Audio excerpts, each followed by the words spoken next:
मुस्लिम आरक्षण, एक ही मिशन, मुस्लिम आरक्षण, एक ही मिशन, मुस्लिम आरक्षण. घेतल्याशिवाय राहत नाही, घेतल्याशिवाय राहत नाही. आरक्षण आमच्या हक्काचा, नाही कोणाच्या बापाचं, आरक्षण आमच्या हक्काचा. नाही कोणाच्या बापाचं. हक्क हमारा. मुस्लिम आरक्षण. परभनी जिलाधिकारी कार्यालय के सामने मुस्लिम समाज को आरक्षण मिले, इस तहकीक को लेकर चल रहे मौलाना मुफ्ती जहांगीर नदवी, एडवोकेट इम्तियाज़ खान, जाफ़र खान, मूसा खान, इन्हें शहर जिले भर के सभी समाज के लोग मिलकर पाठिंबा दे रहे हैं इस बेमुद्दत साकड़ी उपोषण को, और लोग अपनी प्रतिक्रिया भी दे रहे हैं। इस वक्त वहां पर माजी नगर सेवक प्रभाकर लंगोटे, माजी नगर सेवक फ़ाहद शालीमार, शेख शेरूभाई फ्लाटिंग वाले, सैयद अशरफ खाजा, सामाजिक कार्यकर्ता सैयद मुजम्मिल, निसार पेड़गांवकर, पत्रकार सैयद अखिल, पत्रकार मोइन खान, इन्हीं के साथ सामाजिक कार्यकर्ता मोइज अंसारी, पत्रकार सैयद अयूब, सभी समाज के लोग आकर अपना अपना पाठिंबा जाहिर किए जा रहे हैं। किस तरह की प्रतिक्रिया दी है, आइए जानते हैं। मुसलमानों के सामाजिक, आर्थिक और शैक्षणिक स्थिति के ऊपर आज जो हमने मुसलमान मराठी में बात करेंगे मुनासिब है, मुस्लिम समाजाची सामाजिक, आर्थिक व शैक्षणिक स्थिती अतिशय बिकट झालेली असून समाजात इतर वावरत असताना सर्व समाजाला मूळ प्रवाहामध्ये, सर्व समाजांबरोबर मूळ प्रवाहामध्ये मुस्लिम समाजाला घेण्यासाठी आरक्षणाची नितांत आवश्यकता आहे। तर त्या संदर्भात कोर्टाने 5% आरक्षण मंजूर केलेले असून शासनाच्या वतीने त्या संदर्भात अंमलबजावणीच्या संदर्भात पाऊल टाकणे गरजेचे आहे। रंगनाथ मिश्रा आयोग असो, सच्चर कमिशन आयोग असो किंवा सच्चर कमिशन आयोग, रंगनाथ मिश्रा आयोग व न्यायमूर्ती यांनी जे अहवाल सादर केले, तर या अहवालामध्ये महमूद रहमान कमिटी असो, या अहवालामध्ये मुस्लिम समाजाच्या सामाजिक, आर्थिक, शैक्षणिक स्थितीच्या संदर्भात विस्तृत सर्व आकडेवारीसह राज्यभरातील आणि देशभरातील स्थिती स्पष्ट झालेली असून यासाठी जे सुधारणेसंदर्भात जे पाऊल टाकणे शासनाकडून अपेक्षित होते ते अद्याप टाकण्यात आलेले नाही। मुस्लिम समाजाची विद्यमानमध्ये परिस्थिती खूप हलाखीची झालेली आहे। शैक्षणिक बाबतीत मागास आहेत, आर्थिक बाबतीत मागास आहेत, सामाजिक बाबतीत मागास आहेत, इतर सर्व शासकीय सेवा असतील किंवा महामंडळं असतील, सेवा संस्था असतील, सहकारी संस्था असेल, या सर्व क्षेत्रात मुस्लिम समाज खूप पिछाडीवर आहे। तेव्हा रंगनाथ मिश्रा आयोग रिपोर्ट असो, सच्चर कमिशन आयोग रिपोर्ट असो, महमूद रहमान कमिटी रिपोर्ट असो, या सर्व समित्यांच्या माध्यमातून ज्या आकडेवारी समोर आलेली आहे, मुस्लिम समाजाची परिस्थिती SC, ST आणि OBC इतर अदर बॅकवर्ड क्लासेस यापेक्षा बिकट परिस्थिती झाल्याचे अहवालात निदर्शनास आलेले आहे। सदरील अहवालाचा आधार घेत शासनाने मुस्लिम समाजासाठी आरक्षण जाहीर केले होते, पण तो आरक्षण 6 महिन्यापुरते राहिले आणि नंतर तो रद्दबातल शासनाने त्यानंतर त्यावर पुढील कारवाई न केल्यामुळे तो स्थगिती झाली आहे।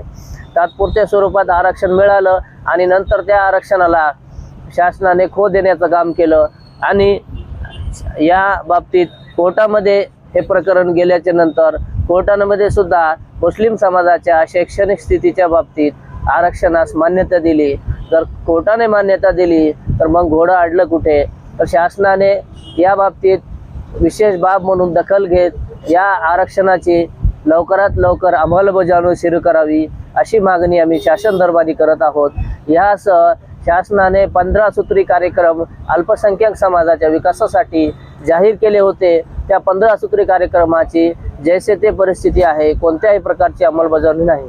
एकट्या परभणी जिल्ह्याचा जर विचार केला तर माननीय जिल्हाधिकारी साहेबांनी या 15 सूत्री कार्यक्रमाच्या अंमलबजावणीसाठी मागील 5 वर्षात कोणत्याही प्रकारचे बैठकीचे आयोजन केलेले नाही, कोणताही आढावा नाही, या बाबतीत कोणतेही पाठपुरावा नाही। अल्पसंख्याकाच्या 15 सूत्री कार्यक्रमाची अंमलबजावणी नाही, फक्त घोषणा झालेल्या आहेत। त्यातल्या त्यात विद्यमान सरकार विशेषतः खूप दुर्लक्ष या बाबतीत करत आहे। यापूर्वी मुस्लिम समाजाच्या विकासासाठी मौलाना आझाद आर्थिक विकास महामंडळ तयार करण्यात आलं, महामंडळाला बजेट देण्यात आलं। वरच्यावर दरवर्षी त्या महामंडळाचे बजेट वाढवणे आवश्यक असताना दरवर्षी त्या बजेटमध्ये कपात करण्यात आली। वाढीवच्या तरतुदी करायची आवश्यकता असताना तिथं आहे त्या तरतुदीमध्ये सुद्धा कपात करण्यात आली। ज्या बजेट शासनाकडून अपेक्षित जाहीर करण्यात आलेलं बजेट आहे त्याचं इम्प्लिमेंटेशन होत नाहीये, त्यासाठी ग्राउंड स्तरावरती यंत्रणा नाहीये। विद्यार्थ्यांसाठी प्राथमिक, माध्यमिक व उच्च माध्यमिक ज्या शासनाने स्कॉलरशिप डिक्लेअर केल्या होत्या, ज्या शासनानं शिष्यवृत्ती दिली होती, ती शासनाने शिष्यवृत्ती बंद केलेली आहे आणि या शिष्यवृत्तीमुळं अगोदरच शिक्षणापासून वंचित असलेला हा समाज आणखी जास्त दुरावत आहे आणि याचे दुष्परिणाम येणाऱ्या काळात संपूर्ण देशभरात दिसून येतील. कारण जर एखादी शाळा बंद झाली तर त्याच्यासाठी 3 जेल उघडण्याची तरतूद करावी लागते असं या ठिकाणी सांगितलं गेलेलं आहे. तर शिक्षणापासून जर एखादा घटक वंचित राहत असेल तर पर्यायानं जिल्ह्याच्या विकासात, राज्याच्या विकासात आणि देशाच्या विकासात या गोष्टी या मारक ठरणार आहेत. तर त्यासाठी शासनाने या बाबीला गांभीर्याने घेत शैक्षणिक बाबतीत आरक्षण, सामाजिक व आर्थिक तरतुदी करणे आवश्यक आहे. अस्सलाम वालेकुम। आज परभनी में ओबीसी मुस्लिम आरक्षण के लिए हम लोग बैठे वाले हैं। सभी मुस्लिम समाज, हर समाज के लोगों का पाटिंबा है। मैं सभी समाज के लोगों का शुक्रिया अदा करता हूँ जो मुस्लिम समाज को ओबीसी आरक्षण मिलने के सपोर्ट में है। और आने वाले वक्त के हिसाब से जिस तरह से आरक्षण की मांग मुसलमानों की तरफ से बार बार उठी गई है, लेकिन हुकूमत ने इसके ऊपर ध्यान नहीं दिया। इसकी वजह कहीं हो सकती है, लेकिन मेरे नज़र में सियासत में मुसलमानों की सियासत की कमज़ोरी की वजह से आज ये ओबीसी आरक्षण हमें मिलना मुश्किल हो गया। इंशाअल्लाह कोशिश कीजिए कि ओबीसी आरक्षण हमें मिल जाए और सियासत में भी हमारी मजबूती के साथ आने वाले वक्त में ओबीसी मिल जाएंगे हम। अस्सलाम वालेकुम रहमतुल्लाहि बरकातहू। आज मुस्लिम आरक्षण के लिए यहाँ पर जो है तो हम 1 तारीख से बैठे हुए हैं। आज का 6वां दिन है। मौलाना जहांगीर साहब के सरपरस्ती में हम यहाँ सब बैठे हुए हैं। मैं जो है तो बारादरी शादी कमेटियों के सदर हूँ। इस हैसियत से हमारे तमाम कमेटी के तरफ से मैं मौलाना जहांगीर साहब को जो है तो समर्थन करता हूँ और पूरी कमेटी हम जो है तो मौलाना के साथ में है, अभी भी और हमेशा हम साथ में रहेंगे। अस्सलाम वालेकुम। सकल मुस्लिम आरक्षण के लिए यहाँ मुख्तलिफ किस्म के पार्टी और संगठन के लोग बैठे हुए हैं। इन सब को ये सब काबिल तारीफ है और सब पूरे समाज ने आकर इनकी तायीद करना चाहिए, इनके हिम्मत को साथ देना चाहिए, दाद देना चाहिए। और मुस्लिम ही समाज क्यों, हमने हर किसी के आंदोलन में गए। मराठा समाज को भी आरक्षण मिलना चाहिए, वैसा मुस्लिम समाज को भी आरक्षण मिलना चाहिए। तो मुस्लिम समाज है तो मराठा आरक्षण के लिए जैसा जाता वैसा मराठा समाज के लोग या एससी समाज के लोगों ने भी हमारे आरक्षण में हमारे को सपोर्ट करना चाहिए। और खास तौर पे मैं अपने समाज से गुजारिश करना चाहूंगा कि वो आकर, ये किसी भी पार्टी के रहने दो, किसी भी संगठन के लोग रहने दो, मगर जहां मुसलमान, सकल मुसलमान मुस्लिम की बात आती, आरक्षण की बात आती, हम सब ने इसका सपोर्ट करना चाहिए। इंशाल्लाह तो आज ये जो उपोषण है हमारे सभी मुसलमान भाइयों के लिए है और पूरे हिंदुस्तान के मुसलमान भाइयों के लिए है। मैं परभनी की जनता से गुजारिश करता हूँ कि यहाँ पर आके अपना अपना पाटिंबा दे और ये आरक्षण अपने हक का है। ये किसी को अपन भीख नहीं मांग रहे, ये अपने हक का है। और इस पे जो है तो मैं चाहता हूँ कि मुसलमान भाई बहन हर कोई आके अपना अपना पाटिंबा दे। ये आने वाली नस्ल के लिए ही है। अपना क्या है, अपन तो आज हो गया सबका, सब लोग अपने अपने कारोबार से सब है, लेकिन अपनी जो नस्लें हैं उनको पढ़ा के लिखा के नौकरी पे, कोई IAS बनना चाहेंगे अपने बच्चों, कोई ना कोई बनाना चाहेंगे अपने बच्चों को, या कोई वकील बनाना चाहेंगे, या कोई PSI वगैरह बहुत से है ऐसे जॉब जो अपने औलादों को है तो बड़े पौधे पे देखना चाहते हैं। और उसी लिए तो ये आरक्षण अपना उपोषण बैठा हुआ है। उसके पूरब पश्चिम वाले उसके सब में तेरा नूर समाया, कौन अपना कौन पराया, अरे सबको कर प्रणाम तुझको अल्लाह रखे। छत्रपती शिवाजी महाराजचे मावळे 700 पठाणाची फौज होती आणि 32 अंगरक्षकापैकी 16 अंगरक्षक मुस्लिम होते। छत्रपती शिवाजी महाराजांनी दोन्ही समाजाला सोबत घेऊन चालला, तो पण एक राजाच होता। आणि मित्रांनो, आज आम्ही समाजामध्ये भेदभाव करतो, अगदी हे बरोबर नाही। सर्वांना घेऊन चालावा ही माझी सर्वांना शुभेच्छा आहे। आणि तो राज्य खरंच टिकत असतो. या आजच्या सरकारांना पण सांगेल की सर्जाला एक घेऊन चालाल तर 5 आणि 5 10 मिळून 5 आणि 5 मिळून 10 होतात आणि कुठे आम्ही आमच्या भारताला पुढे घेऊन जाऊ शकतो. मी एवढ्यात मला तुम्ही 2 शब्द बोलायला वेळ दिलेत आणि सर्वात तुम्ही कार्यकर्ते आहेत, फोटो घेणारे आणि सर्व माझे मुस्लिम बांधव आणि सर्व मराठी बांधव आणि सर्व जैन बांधव सर्व मिळून आम्ही इथं बसलो आहोत. आमचं एकच स्वप्न आहे की सर्वांना सोबत घेऊन चालावं. आदाब, अस्सलाम. मुस्लिम समाज हा अत्यंत मागासलेला समाज आहे. शिक्षणाचं प्रमाण अत्यंत कमी आहे. त्यासाठी त्यांना सामाजिक आणि नोकऱ्यामध्ये शैक्षणिक नोकऱ्यामध्ये आरक्षण मिळालं पाहिजे, ज्यामुळं त्यांना मुख्य प्रवाहात आणता येईल. आणि सच्चर समितीने जे अहवाल दाखल केलेला दिले शासनाकडे दिलेला आहे त्याची अंमलबजावणीसुद्धा अद्याप झालेली नाही. आणि त्यामुळं शासनानं आणि विशेषतः कोर्टानं सुद्धा 5% आरक्षणाचा पर्याय दिलेला आहे. आणि हे सर्व दिलेलं असताना जर महाराष्ट्र शासन आरक्षणाची अंमलबजावणी करत नसेल तर हे अत्यंत दुर्दैवी बाब आहे. याचा जेवढा निषेध करा तेवढा थोडाच आहे. कारण समाजाला मुख्य प्रवाहात आणण्याची नैतिक जिम्मेदारी शासनाची असते आणि शासनानं केवळ अल्पसंख्याक आहेत म्हणून जर त्याच्याकडे दुर्लक्ष केलं तर याच्यामध्ये प्रचंड असंतोष समाजात निर्माण होईल आणि त्यामुळे सामाजिक उद्रेकही होऊ शकतो. म्हणून हे सर्व टाळण्यासाठी जी सकल मराठा समाजाच्या वतीनं जे साखळी उपोषण या ठिकाणी चालू केलेलं आहे त्यांना जिल्हा झोपडपट्टी संघर्ष समितीच्या वतीनं आणि राष्ट्रवादी अर्बन सेलच्या वतीनं आम्ही जाहीर पाठिंबा देतो आणि शासनाकडं अशी मागणी करतो की मुस्लिम समाजाला 5% जर आरक्षण मिळालं नाही तर मुस्लिम समाजाबरोबर इतर हिंदूही आणि इतर समाजाचे लोकसुद्धा या लढ्यामध्ये तीव्रतेने भाग घेतील याची शासनानं नोंद घ्यावी आणि गांभीर्यपूर्वक लक्ष घालून ही मागणी तात्काळ सोडवावी अशी आमची मागणी आहे. मुस्लिम रिजर्वेशन के लिए धरने पर बैठने की ज़रूरत इसलिए पेश आई कि मुसलमानों की हालत माशी तौर पर बहुत ज़्यादा पसमानदा है, तालीम एतबार से भी मुसलमान बहुत ज़्यादा पसमानदा है. इसी तरह सियासी एतबार से भी मुसलमानों का हाल बद से बदतर कर दिया गया है. इसलिए मुसलमानों को रिजर्वेशन दिया जाए, इसलिए इस मकसद के तहत हम इस धरने पर बैठे हैं. मुसलमानों की पसमानदगी और पिछड़ापन ये एक मानी हुई चीज़ है और ये हुकूमत के तीनों कमीशनों ने इस बात को तस्लीम किया है कि मुसलमान बहुत ज़्यादा इस मुल्क में पिछड़े हुए हैं. यहाँ तक के बद से बदतर और दलितों से भी बदतर मुसलमानों का हाल माशी तौर पर है. ये बात जस्टिस राजेंद्र सच्चर कमेटी ने ख़ास तौर पे अपने कमीशन में ये बात कही है. इसी तरह उसके पहले मिस्टर रंगानाथ मिश्रा कमीशन और महमूदुर रहमान कमीशन, इन्होंने भी जो है मुसलमानों के पिछड़ेपन पर रिजर्वेशन दिए जाने की सिफारिश की थी.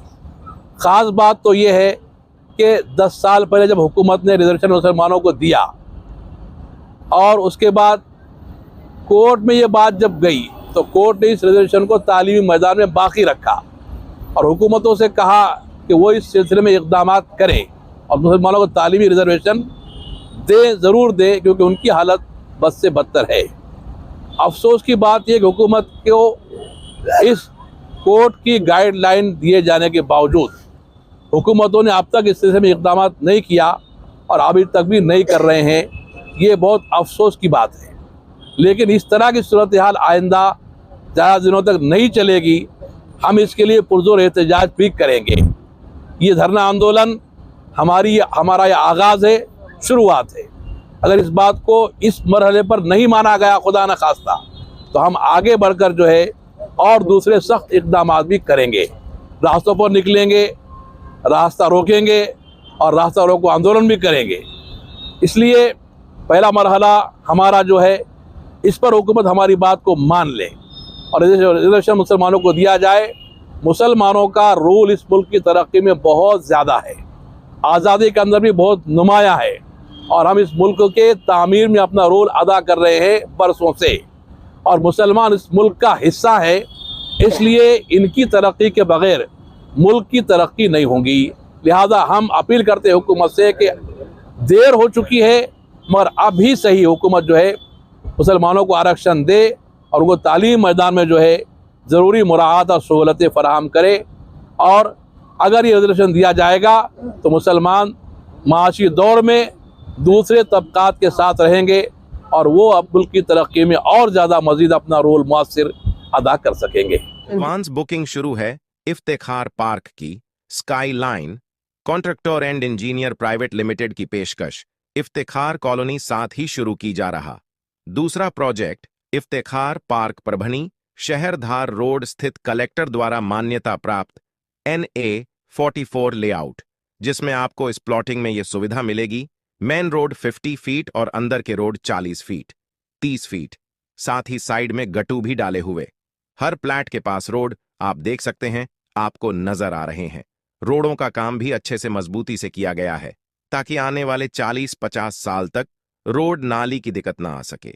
इस तरह से ध्यान में रखकर प्लाटिंग को डेवलपमेंट की गई है। आपको सारी सुविधा मिलेगी, जैसे हर घर में नल भी होगा, हर प्लॉट पर नल कनेक्शन जोड़ा गया है और रोशनी के लिए लाइट भी अच्छे से पोल बिठाए गए हैं और 30 फीट पर बोर को पानी, 2.5 से 3 फीट पर मुरूम 2। अलग अलग गार्डन जैसे लेडीज और जेंट्स के लिए आप इस वीडियो में ये नज़ारा देख सकते हैं। गार्डन कितना शानदार बनाया गया, इसमें बच्चों को खेलने के लिए खिलौने भी सेट किए गए और 4500 स्क्वायर फीट में शानदार मस्जिद भी होंगी। हवा के लिए 2 पेड़। हर घर प्लॉट के सामने इन पेड़ों में कुछ ऐसे पेड़ है जो 6 महीने में कलर चेंज होते हैं। मराठवाड़ा में पहली बार मुस्लिम एरिया में डेवलपमेंट देखने को मिला है। साथ ही Skyline contractor and engineer private limited company के डायरेक्टर मेराज सिद्दीकी, इनका सेकंड प्रोजेक्ट इफ्तिखार पार्क इस नाम से शुरू की गई है। ये भी इसी इफ्तिखार कॉलोनी की तरह ही डेवलप किया जा रहा है। कलेक्टर NA 44 और साथ ही एडवांस बुकिंग शुरू की गई है।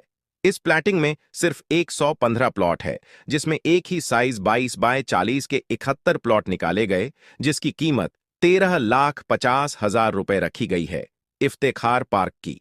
और एक खास बात, इस प्लाटिंग से सीधे धार रोड को रास्ता भी निकाला गया है।